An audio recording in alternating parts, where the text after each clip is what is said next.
Hola, buenos días a los que están al otro lado del Atlántico y buenas tardes a los que estamos aquí desde Europa.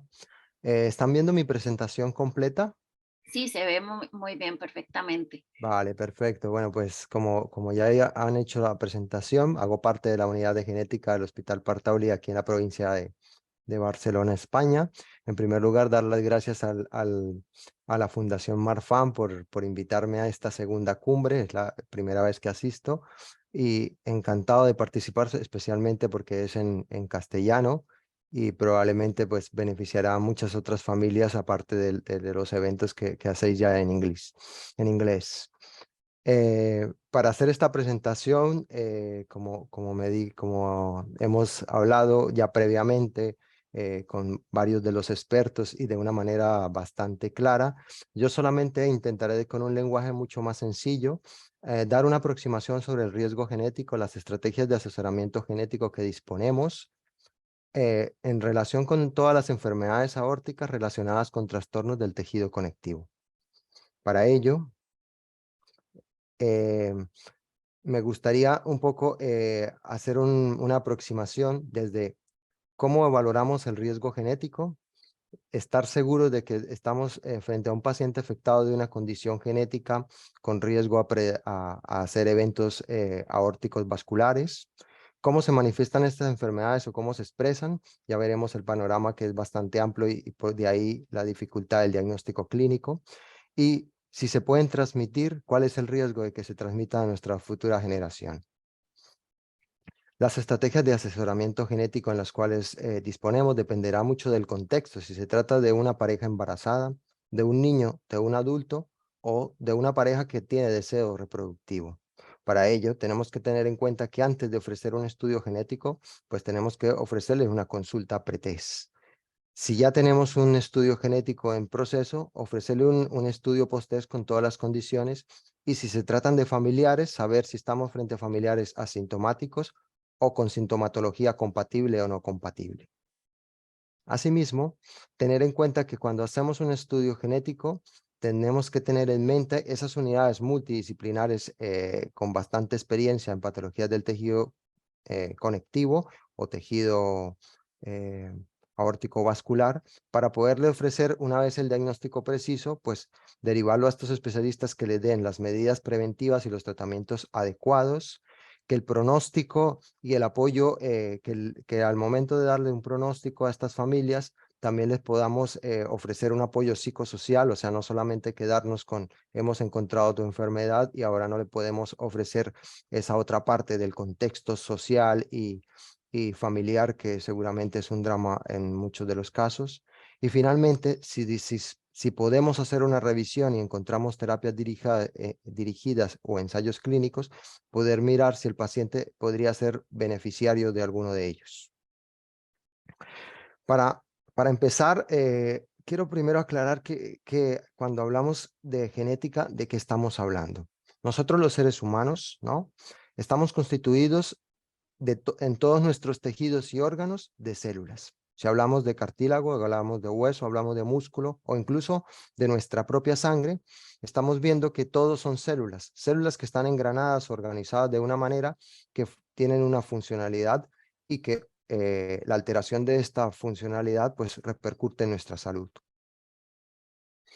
Además, nuestras células funcionan como un- una unidad que trabaja de manera cooperativa, en donde se encuentran las instrucciones para que nuestros órganos, cuando estamos en el útero de nuestra madre y cuando empezamos a crecer de acuerdo a nuestros requerimientos, se vayan formando y vayan funcionando adecuadamente. Por lo tanto, si nos vamos a la unidad, a la célula, vemos que tiene un núcleo en donde encontraremos nuestra información genética de manera en mayor proporción, sin olvidar de que estas mitocondrias que están en la parte periférica del núcleo dentro de la célula, pues también tienen información genética y dado que no por tiempo y dado que no es el tema a tocar ahora, no hablaré de ello. Nuestro ADN, el que se encuentra en el núcleo, está constituido por una cadena de moléculas como cuando uno escribe un libro a lo largo.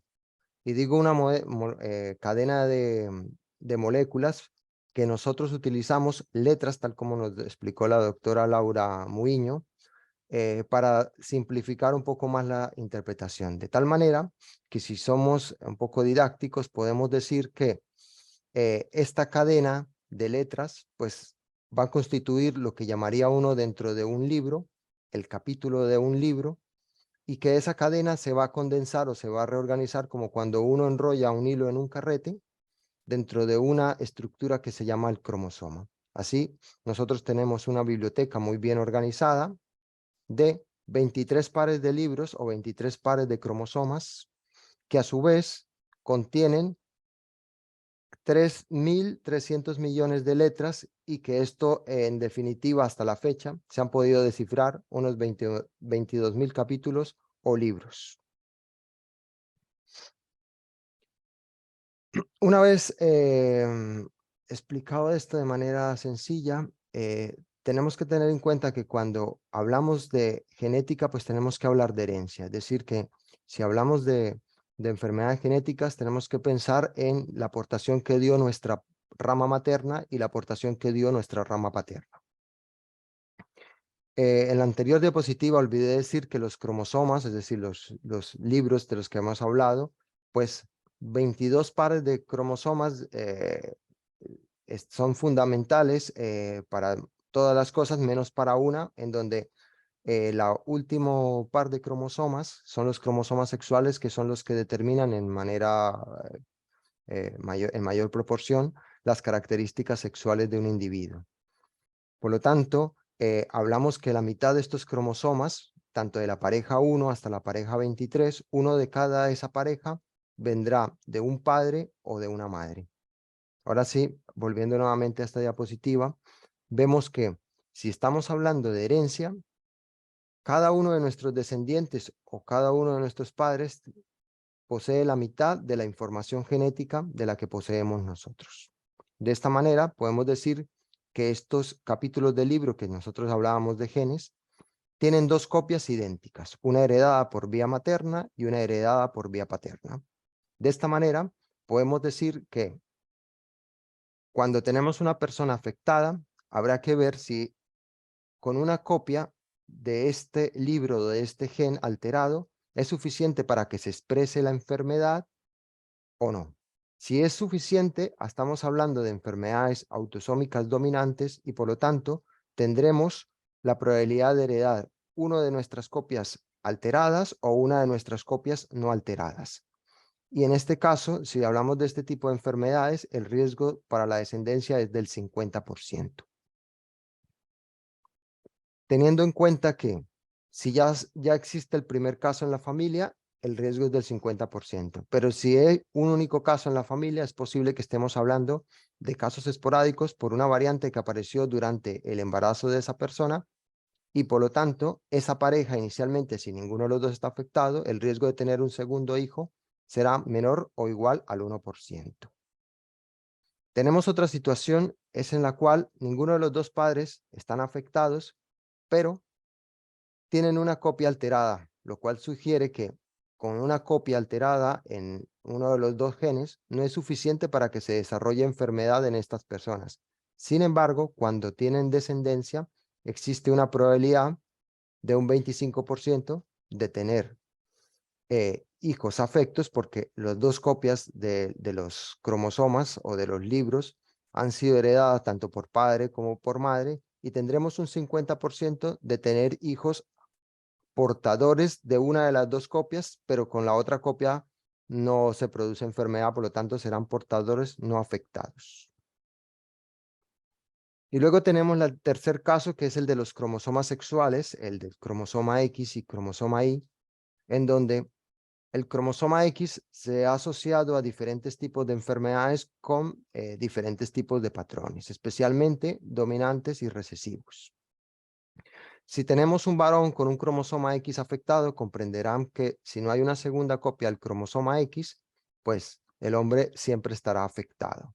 Y que su descendencia, si es un varón, pues no heredará ese cromosoma X y no estará afectado, mientras que su descendencia, si es de sexo femenino, heredará el cromosoma X y será una portadora inicialmente no afectada. Por otro lado, Si tenemos una mujer portadora, posiblemente no esté afectada, pero tendrá un riesgo de heredarlo a su descendencia tanto masculina como femenina, y estos varones pues siempre estarán afectados o incluso no llegarán a nacer por la gravedad de la enfermedad, y estas mujeres en principio no están afectadas. Y digo en principio porque antes se creían que habían enfermedades recesivas ligadas al cromosoma X y que las mujeres nunca estaban afectadas, y lo que se está viendo ahora es que tienen o una enfermedad más leve o una enfermedad de inicio tardío.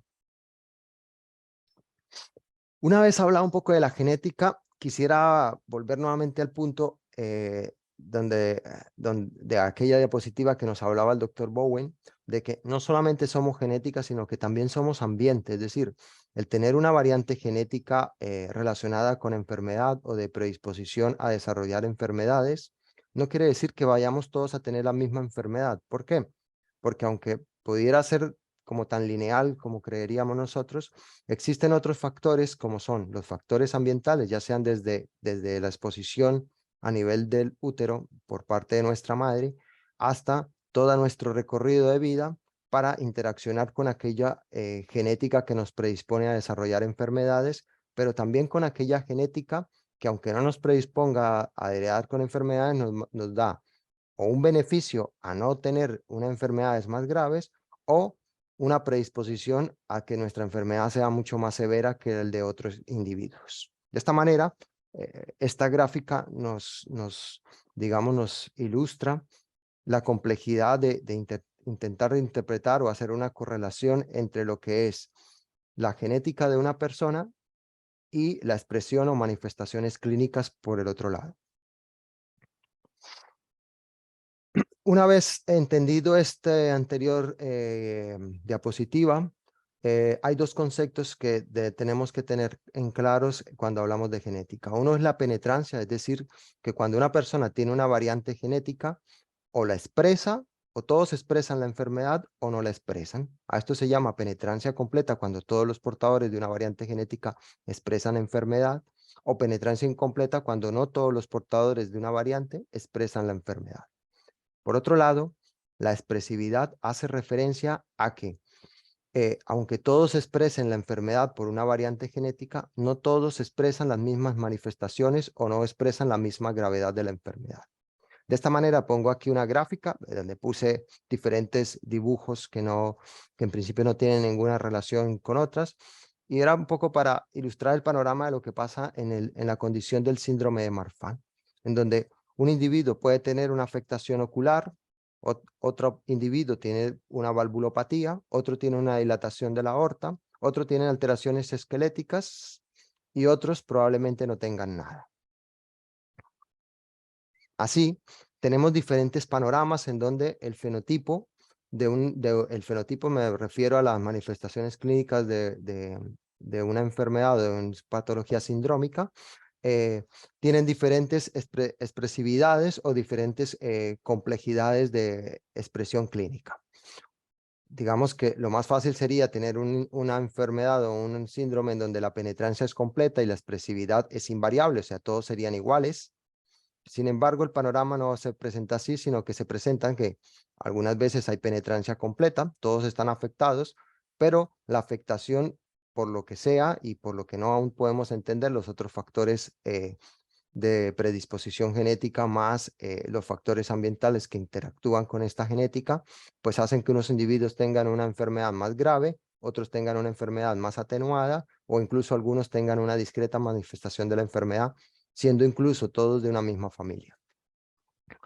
Y personas incluso que, aunque teniendo la variante patogénica, no expresan la enfermedad o a un caso mucho más complejo y más difíciles de diagnosticar, y de ahí la dificultad también de interpretar los resultados de genética, de que exista penetrancia incompleta, o sea, no todos expresen la enfermedad y que los que la expresen no coincida exactamente el mismo cuadro clínico.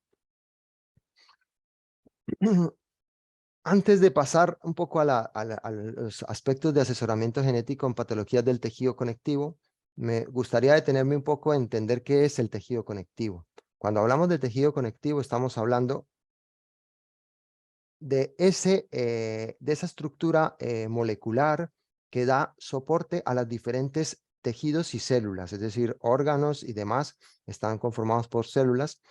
Y si nos referimos a esta gráfica donde estoy intentando de manera muy sencilla ilustrar lo que sería el sistema circulatorio de un ser humano, en rojo estaría lo que se llamarían las arterias, por aquello de que por ahí circula sangre oxigenada, y en azul estarían lo que se llamarían las venas, porque circula sangre no oxigenada. Eh, Estas, si la ampliáramos frente a un microscopio, esto era lo que veríamos. Por un lado la arteria, por el otro lado la vena, y en medio algunas células que circulan y unas líneas un poco más engrosadas que serían parte del tejido conectivo que se llaman colágenos, otras menos engrosadas que se llamarían elastinas, y por aquí habrían otras proteínas, glucoproteínas, etcétera. Incluso la fibrilina del síndrome de Marfan estaría por aquí, como un entramado de red que lo que nos permite es darle un balance al tejido conectivo entre lo que se llama la flexibilidad y la rigidez de todos nuestros tejidos y órganos. Es decir, no podemos ser tan rígidos, pero tampoco debemos ser tan flexibles como para que sea tan frágil todos nuestros tejidos. De esta manera podemos entender que si hay un desbalance por un defecto genético en algunos de estos colágenos, elastinas, fibrilina, etcétera, pues daremos lugar a trastornos del tejido conectivo. Y si hablamos que tejido conectivo está en todo el cuerpo, pues los síntomas pueden ir desde la expresión de uno de estos genes en un tejido específico, como por si podía ser el ojo, el corazón o la aorta, hasta múltiples síntomas o enfermedades multisistémicas. Así, cuando nos enfrentamos nosotros los médicos a un diagnóstico, pues probablemente nos estemos enfrentando a uno de los retos más difíciles. Si tenemos un paciente que tiene unas alteraciones esqueléticas, lo decía en alguna de las preguntas a algún paciente, un hábito marfanoide, que es a lo que llamamos nosotros una estatura demasiado larga, un aspecto longilíneo muy delgado, unas manos con unos dedos alargados, podíamos pasarlo por los diferentes evaluaciones para determinar si podría cumplir criterios clínicos para el síndrome de Marfan. En la Fundación Marfan, por ejemplo, ahí está la página donde podemos mirar manifestaciones oculares, musculoesqueléticas, cardiovasculares, cutáneas y otras, dando un máximo de 20 puntos y con más de 7 puntos en este score o en este puntaje, pues podemos decir que hay afectación sistémica. Pero es que cuando tenemos un hábito marfanoide, no estamos seguros al 100% de que estamos frente a un síndrome de Marfan. ¿Por qué? Porque estos, digamos, he puesto estos que son los que más frecuente veo yo en mi consulta, en los cuales debo interrogar si realmente está frente a un síndrome de Marfan, o es un Loïc-Dix, o es un Springsel-Goldberg, o se trata de una aracnodactilia contractural, o es un Ehlers-Danlos, ya sea el vascular, o es un síndrome de Lujan-Friends, o incluso es una metabulopatía, como homocistinuria. Si sumamos más manifestaciones y agregamos ahora el aneurisma aorta, pues nos podemos quedar un poco con menos síndromes, pero aún no podemos descartarlos todos tampoco. Siguen apareciendo el Loïc-Dix, siguen apareciendo síndrome de Ehlers-Danlos. Y si le agregamos afectación ocular, pues también nos podemos quedar con una, como es la metabulopatía por homocistinuria. Si esto es de manera aislada, pues nos debemos que empezar, por ejemplo, si es de manera aislada, pues hay que pensar en síndromes específicos de manera aislada.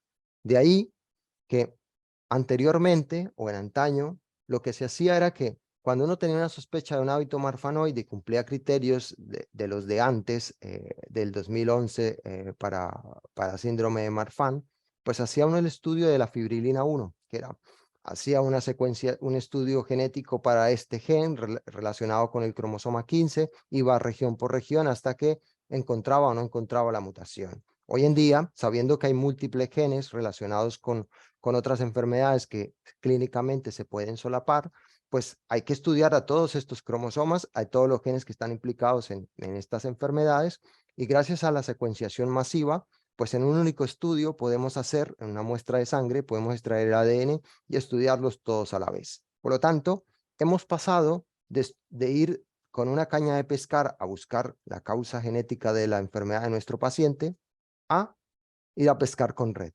Pero aquí otra vez nos encontramos con la dificultad. Cuando vamos a pescar con red, pues también encontramos basura, encontramos más cosas, es decir, que ya no vamos a poder hacerlo un único especialista, sino que se necesita de un equipo multidisciplinar que permita primero filtrar todo esto que encontramos a nivel genético, luego seleccionar lo que nos parece relevante y finalmente clasificar lo que realmente vamos a estudiar o a explicar al paciente. La doctora Muiño había explicado de una manera bastante clara, yo traje esta diapositiva solamente de una manera más sencilla, de cómo se interpretan las variantes genéticas en un estudio genético. Yo lo digo a mis pacientes en la consulta, dos criterios importantes es uno, la frecuencia de esas variantes que se han descrito en población general y por otro lado, si esas variantes se han visto en individuos afectos de la enfermedad que estamos estudiando. De tal manera que hay, digamos, tres grupos de posibilidades. Una es que esas variantes solo se hayan descrito en individuos afectados de la enfermedad que estudiamos y probablemente sean la causal de la enfermedad y la hemos encontrado. Dos, que esto sea una variante muy frecuente en población general y que no haya aparecido nunca en pacientes afectos y que esto no es causal de enfermedad, pero generalmente lo que nos encontramos es con esto, variantes que pueden estar en un porcentaje pequeño de población general y en un porcentaje pequeño de pacientes afectados. Y estas variantes de significado desconocido, pues el riesgo también sigue siendo desconocido y no podemos, lo que llamamos estudios no concluyentes, y no podemos, digamos, confirmar los diagnósticos en el paciente. Así que una consulta para hacer un estudio genético requiere de un asesoramiento genético con una persona especialmente experta también en patologías del tejido conectivo y que al paciente se le ofrezca la posibilidad de un consentimiento informado sobre todas las opciones de estudios genéticos completos y además de todos los posibles resultados que se puedan obtener del mismo. Una vez tenemos un estudio genético, pues tenemos que pensar si se puede hacer una correlación entre lo que encontramos a nivel genético y las manifestaciones clínicas de la enfermedad que estamos estudiando. Sabemos que cuando hacemos un estudio genético, hoy en día no se nos ocurre estudiar un único gen, salvo que lo tuviera ya alguien en la familia y ya supiéramos el diagnóstico. ¿Por qué? Porque hay diferentes enfermedades que se parecen y tendrías que tener mucha experiencia para saber que realmente estás frente a un síndrome Marfan, un síndrome de Loeb-Diess o un Ehlers-Danlos y quedarte solo con un estudio de un solo gen. Y lo más importante, que cuando hacemos estudios genéticos, pues sabemos que si logramos hacer el diagnóstico lo más temprano posible, podemos mejorar los tratamientos preventivos o hacer tratamientos más adecuados en fin de mejorar el pronóstico de estos pacientes o familia. No me detendré en cuáles son los tratamientos profilácticos a nivel quirúrgico, porque ya los han explicado los especialistas que se dedican a tratar estas enfermedades. Ahora bien, cuando hacemos un asesoramiento genético, nosotros los médicos genetistas, ¿qué le ofrecemos al paciente? Le ofrecemos información y acompañamiento durante el diagnóstico.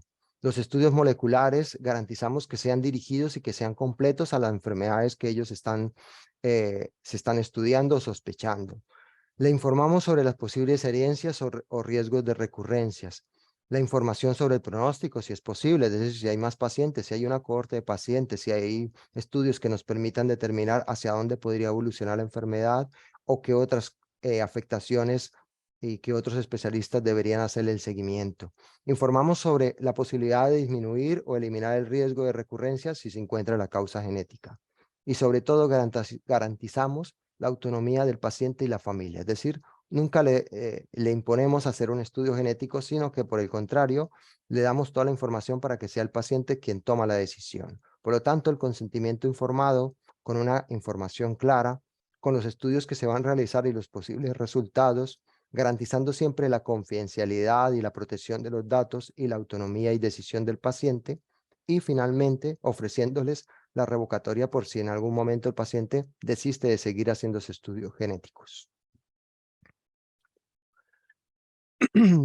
Cuando hacemos, cuando hacemos una revisión a nivel de literatura y vemos qué tan importante es poderle ofrecer a un paciente un diagnóstico genético preciso frente a cómo le comunicamos esa información, parece ser que tan importante es precisar el diagnóstico como saber informar al paciente.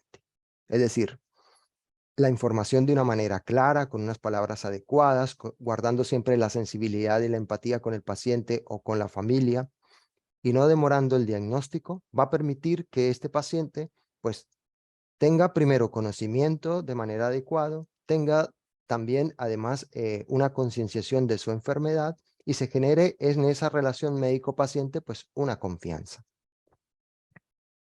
Así que el valor diagnóstico no solamente nos va a permitir hacer un informe mucho más adecuado, sino manejar de una manera de una manera más psicosocial las malas noticias.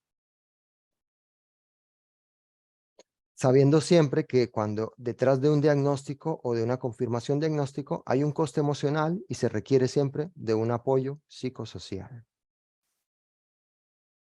Las estrategias de asesoramiento genético dependerán, como decíamos, en el contexto clínico que nos encontremos. Es posible que nos encontremos frente a un diagnóstico prenatal, es decir, una mujer o una pareja que está embarazada y quiere saber si su hijo puede nacer con una afectación. En un evento postnatal, es decir, tenemos un paciente afectado o con una sospecha de una patología del tejido conectivo, llámese cual se llame, o una pareja que ya sabe que tiene la enfermedad, tiene el diagnóstico y quieren tener un hijo pues libre de esta condición genética.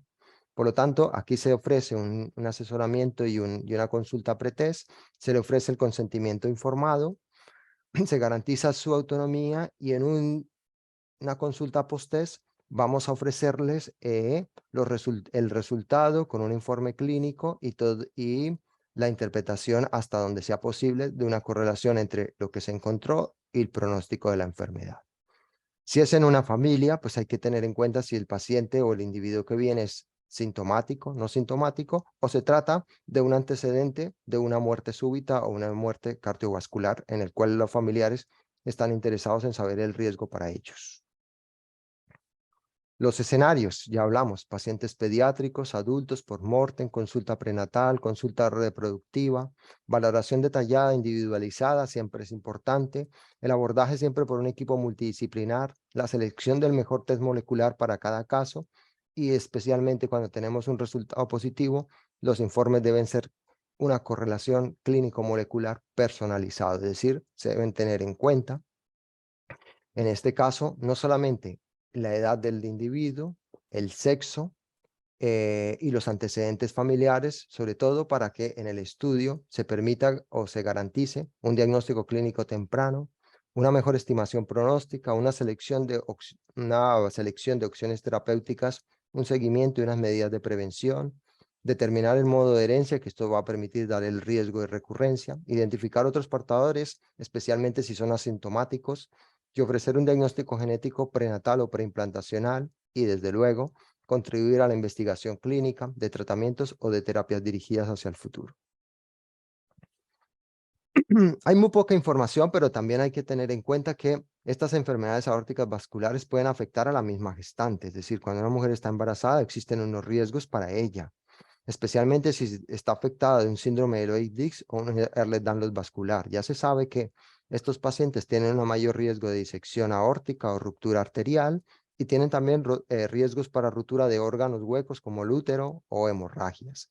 Sin embargo, los cambios fisiológicos del embarazo pueden además agravar estas enfermedades ya de base en todas las patologías del tejido conectivo. Por lo tanto, las afectaciones articulares, gastrointestinales, el dolor autonómico y otras manifestaciones también se deben ofrecer un adecuado manejo de manera multidisciplinar.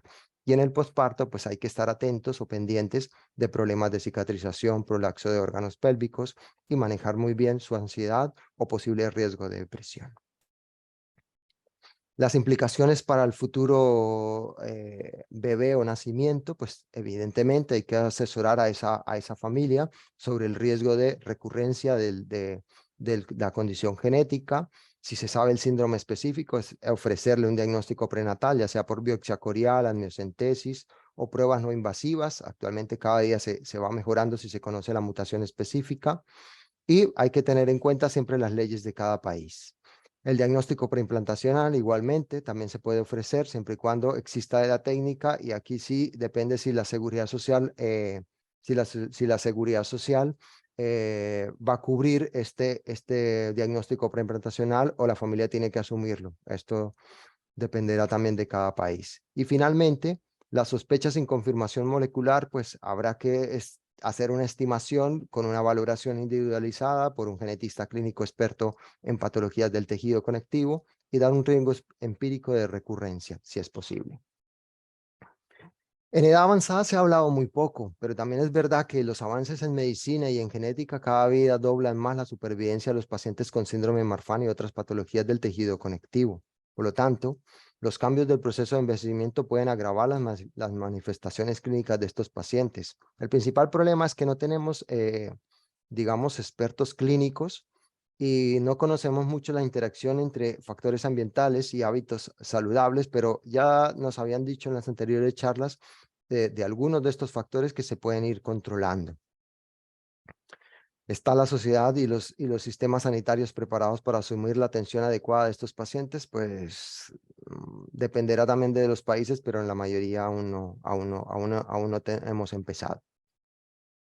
Así, revisando todas las guías que existen a nivel internacional y los referentes nuestros y las últimas que se han publicado, pues sabemos que hay una limitante, es decir, sabemos que el síndrome de Loeys-Dietz, el síndrome de Marfan, e incluso el Ehlers-Danlos vascular, hay unas aproximaciones bastante buenas, pero el resto de patologías del tejido conectivo que tienen una, digamos, sintomatología y unas manifestaciones clínicas similares, pues no está del todo aclarada y aún falta mucha investigación clínica y básica para poder hacer unas guías claras, personalizadas para cada condición. Esto es un ejemplo de cómo sería una guía para síndrome de Marfan de manera multidisciplinar. Sabemos que aunque tenemos estas guías, cada caso debe ser personalizado, tener en cuenta los eventos vasculares, el estado en que hacemos el diagnóstico del paciente, el sexo, la edad, la historia familiar y el estudio genético será relevante para mirar el gen, la variante genética y si podemos individualizar pronósticos y seguimientos. Cada día los equipos multidisciplinares son mucho más amplios, no olvidar las especialidades cardinales que tienen que ver al paciente, cardiología, pediatría, porque son uno de los primeros que hacen el diagnóstico, genética clínica, porque ofrecemos todo lo que hemos dicho anteriormente, pero cirugía cardiovascular, etcétera, pues son también importantes. Finalmente, las conclusiones es que el estudio genético completo mediante paneles que incluyan todos los genes relacionados, pues nos van a permitir hacer un diagnóstico más temprano, mucho más preciso, que es importante el diagnóstico clínico precoz y preciso porque se nos va a permitirnos llegar con antelación a los eventos cardiovasculares que son los más graves en estos pacientes. Y finalmente, valorar adicionalmente la confirmación genética porque cada día podemos hacer unos seguimientos y un asesoramiento genético mucho más personalizado y ofrecer manejos multidisciplinares.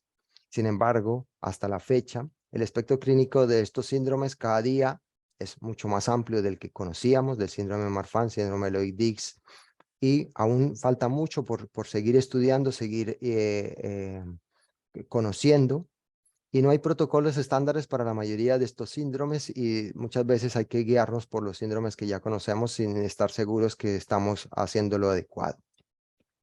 Por lo tanto, pues hay mucho trabajo por seguir, pero de momento lo más importante es ofrecerles estos, digamos, manejos multidisciplinares, nunca negarles a un paciente el estudio genético por ninguna circunstancia y que estos estudios genéticos garantizarlos que sean completos.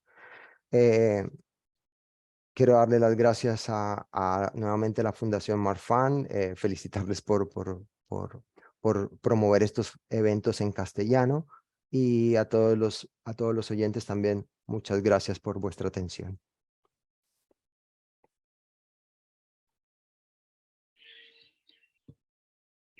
Muchísimas gracias al doctor Juan Pablo Trujillo. Vamos a pasar a la sección de preguntas y respuestas. De nuevo, para recordarle a la audiencia, si tienen alguna pregunta, por favor, escribirla en la sección de Q&A que está en la parte inferior de la reunión del Zoom y para poder darles respuesta. Ya acá tenemos un par de preguntas, doctor. Entonces, si gusta, vamos a iniciar con la primera. Esta es de Alicia Ciscato. Ella dice que tiene 2 hijos con síndrome de Marfan en tratamiento y uno de ellos con reemplazo de raíz de aorta.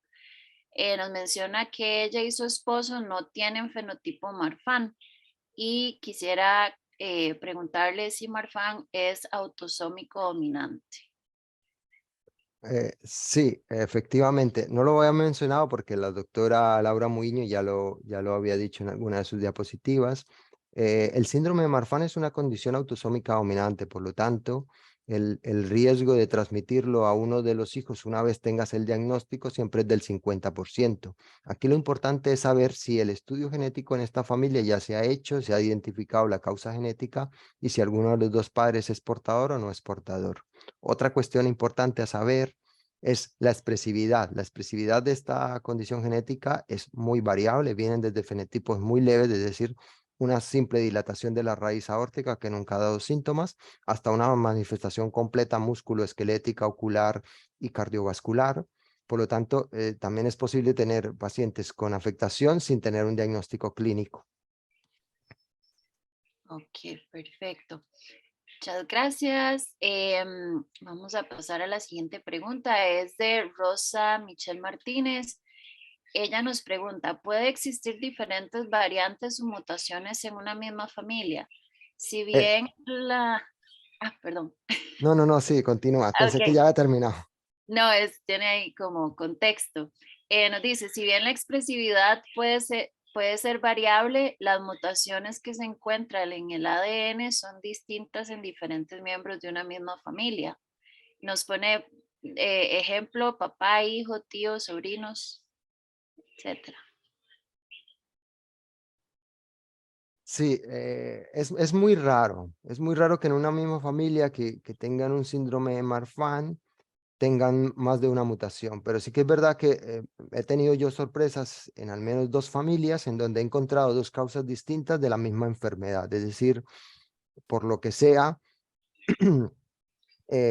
uno de los padres tiene una mutación, luego la ha heredado uno de los hijos, pero el otro hijo, de manera espontánea, ha generado otra mutación en el gen de la fibrilina 1, y aunque todos los 3 son síndrome de Marfan, 2 son por una mutación y el tercero por otra.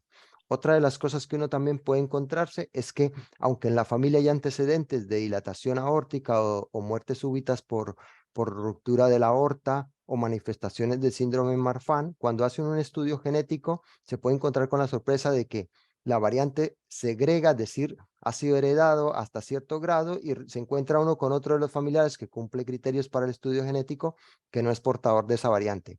En esos pacientes recomiendo hacer el estudio genético completo de todos los genes relacionados con trastornos del tejido conectivo, porque también me he encontrado con sorpresas en donde la familia está afectada mayoritariamente por síndrome de Marfan, pero este tercer persona es un síndrome de Eloy-Dix, una cosa totalmente distinta.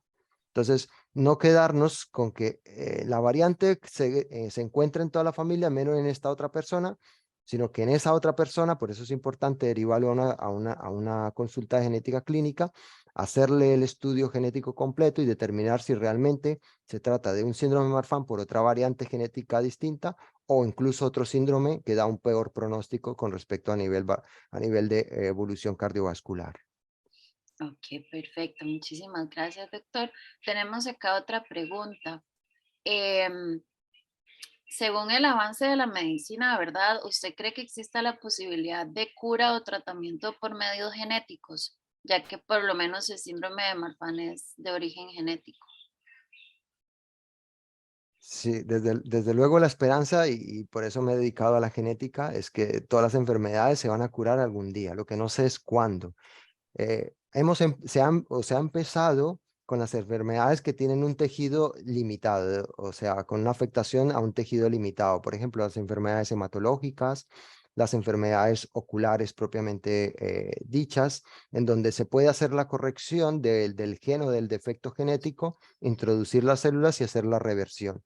Sin embargo, como decía, el tejido conectivo tiene implicaciones a todos los niveles. Por lo tanto, intentar hacer una terapia génica que te permita curar todas las manifestaciones clínicas de la enfermedad, de momento o no disponemos de la tecnología o no disponemos de las estrategias para lograr hacerlo sin no producir más daño en el paciente.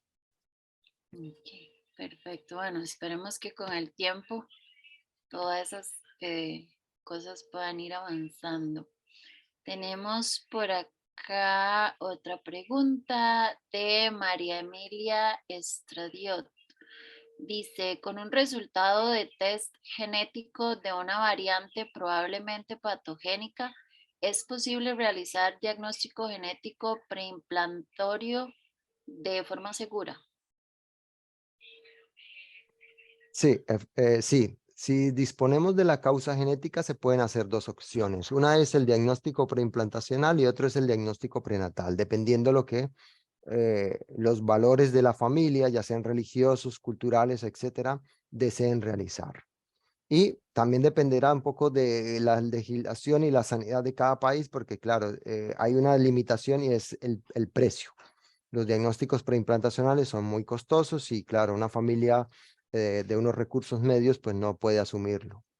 Por otro lado, el diagnóstico preimplantacional, cuando se hace, pues se debe realizar en clínicas con bastante experiencia, especialmente porque si lo hacemos en una clínica que garantiza todos los controles de calidad, va a garantizar que la selección de esos embriones o de ese embrión, pues no tenga ningún riesgo de tener o ser portador de esa variante genética y por lo tanto será seguros la implantación de un embrión sano y además les va a garantizar seguramente, y por protocolos lo tienen establecidos, un diagnóstico prenatal en donde hacen una reconfirmación de que los embriones que se han implantado pues no tienen la mutación. Excelente, muchísimas gracias. Y la última pregunta que vamos a poder responder por acá sería de Catherine Flores Galvez. Ella, ella quisiera saber, bueno, dice que tiene gemelos, pero que solamente uno de ellos presenta algunas características. Entonces quiere preguntar si usted considera recomendable realizar el estudio genético a ambos niños o solamente el que presenta las características. Claro, no, eso dependerá de qué edad tengan los niños para saber si exactamente están hablando de unas características concretas o son signos sugestivos, pero desde luego el estudio genético siempre se hace en la persona afectada, es decir, empezamos con el estudio completo en ese niño que tiene signos clínicos. Si encontramos la mutación, se le puede ofrecer a los padres para determinar si la hereda de uno de los dos padres, no la hereda ninguno de los dos padres, y en el evento de que el otro niño, aún porque la variante es de alto riesgo cardiovascular, porque no todas las variantes, sino todas las condiciones genéticas predisponen a un riesgo cardiovascular, se puede ofrecer claramente con un adecuado asesoramiento genético el estudio en este otro hermano, porque tendrá un beneficio de saber si va a tener un riesgo o no va a tener un riesgo.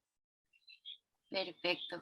Bueno, muchísimas gracias a todos por sus preguntas y la participación. De nuevo, si no logramos responder a su pregunta, eh, nada más tengan presente que sí las estamos guardando y que vamos a enviarlas para respuesta, para después compartirlas con todos ustedes. Una vez más, muchísimas gracias al doctor Juan Pablo Trujillo. De verdad que valoramos muchísimo su tiempo y todos los aportes y pues esperamos verlo en un futuro, ¿verdad? Nuevamente acá con nosotros. Muchísimas gracias. Encantadísimo, la verdad. Me encanta poder participar y estar en interacción con los pacientes.